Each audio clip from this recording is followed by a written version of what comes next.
Hey everybody, welcome to another tutorial, and today we're going to be doing another proxmox tutorial, and I'm just going to be demonstrating how to access a proxmox virtualization environment for your local network and also your public IP address. For the sake of this tutorial, I'm not going to be showing my public IP address, but I'm going to be showing you the results of how I've done it using my public IP address. So without further ado, let's get into it. So note to self, this is the last time that my internet provider is going to let me put a device in the DMZ free of charge. Next device I'm going to be charged $30. So note to self, don't hound your internet provider too much for DMZ devices, or else you eventually get charged. So without further ado, let's get into it. So this is the Proxmox virtual environment. This is what the server console looks like. And this is actually my internal, what I call my internal Proxmox VE server, because this is not the one I'm actually going to be demonstrating. So for the ones who didn't watch my last tutorial, I demonstrated a TrueNAS server running on this virtualization Proxmox virtual server here, my little Celeron. But now I've asked my internet provider to just put the whole server in the DMZ. So now I'm going to be showing accessing this locally, so for your local IP address or private, and also your public. So with the hardware out of the way, let's put the server back down and behind here, and let's go to what we are going to be using. So if we come along to here, we got a bit of a setup. So I just need to grab my laptop from above here, so I just got to boot my laptop. So what I'll do is I'll just move these out of the way. Actually, they can sit on there for now. It's not going to harm it. Okay, so I'm just going to boot my laptop up. So what I'm going to do is I'm going to demonstrate how to access this locally.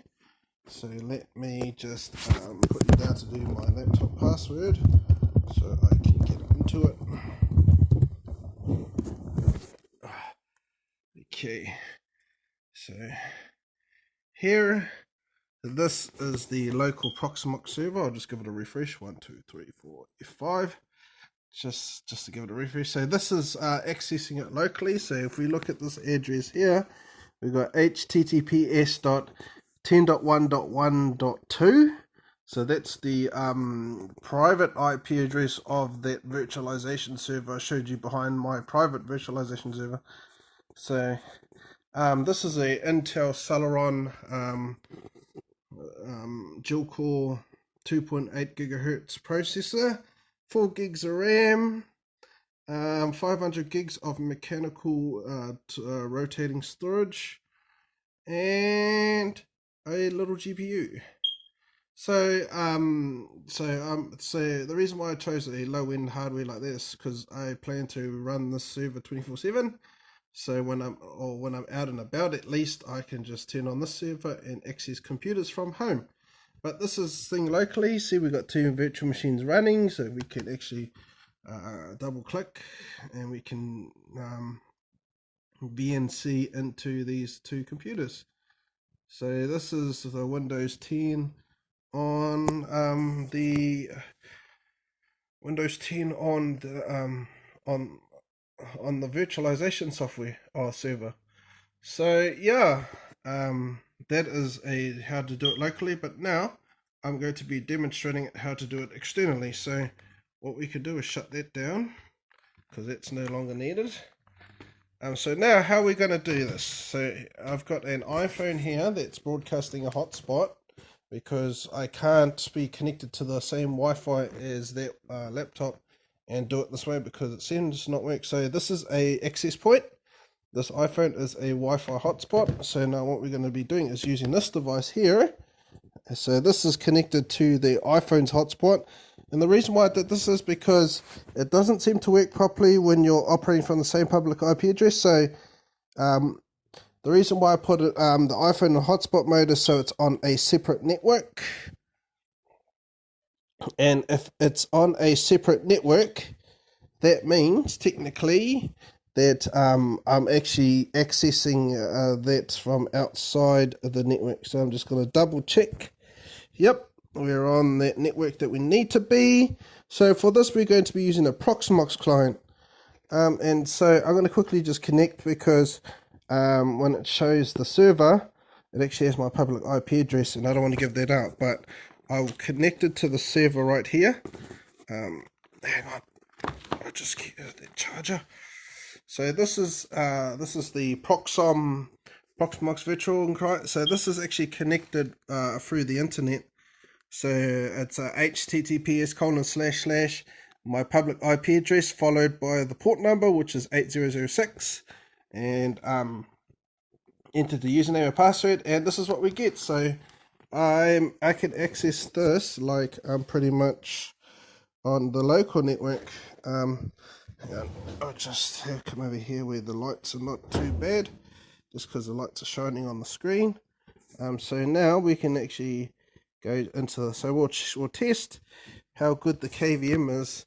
There is a slight delay. I'm seeing it. I'm only on a 3G connection, and my internet provider only gives me 50 up, 50 down. So bear in mind that I might have a delay of some sort, but it actually works quite well. So this is the desktop. I'm actually KVM'd through the internet using my public IP address into this Windows 10 machine.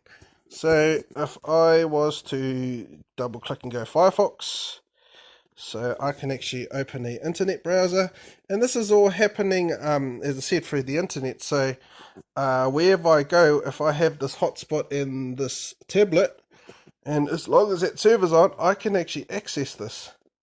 So I could be in Auckland, I could be in Wellington, I can be on the other side of the world, and I could literally virtual, as long as my internet's running, and as long as the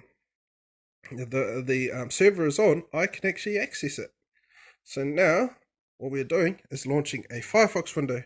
So just note in mind, this is actually a little bit slow, only because it is a little server, and technically I'm actually running two virtual machines on the server at the same time. So it is a bit well, it's not the greatest hardware. You might as well say it's a budget laptop, as you've seen before, with no screen.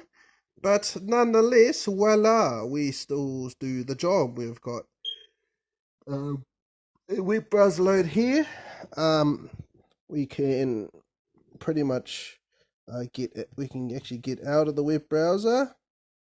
Yeah, it's going a bit slow because I am running two virtual machines, and it's not the most powerful computer. But for this tutorial and for what I want to use the server for, it definitely will work. Why? Because I'm only using this server for little things.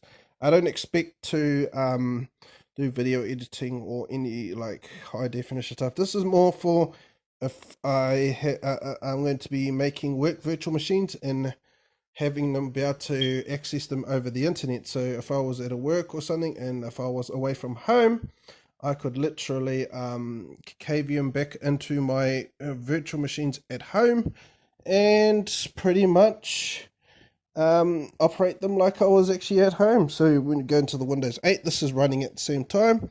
We'll see how this connects. And voila, we'll just wake it up because it'll be sleep. So here we go. This is Windows 8.1. So before I was just having to muck around with it. Let's see.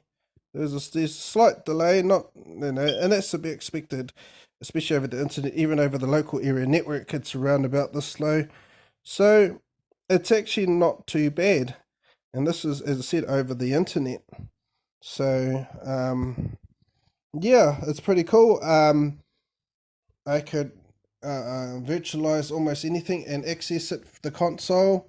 I'm only virtually I'm going to be using this Windows here to because I want to store information from home, and then if I want to present information over a board, or if I go out and all that and I want to present information, I can have my server at home, and then once I have my server at home, I can present my stuff or my information, a lot of information that I got, and I can do it wherever I go. I don't need a computer because I have a virtual computer that's always running at home. And yeah, that is how you access your virtual machines, your proxmox virtual environment over the internet. And I showed you how to do it locally through my laptop. But yeah, as long as you connect, like if you're going to connect over the internet, it has to be over the internet. You can't, as I said before, have this on a local network, or the same local network, or the trunks of networks that the server sits on, because I've tried it and it always says server cannot be reached. So yeah, that is how you connect to Proxmox over the internet. I hope you learned something new. Until next time, you have a good day and good night. And until next time, chat chat.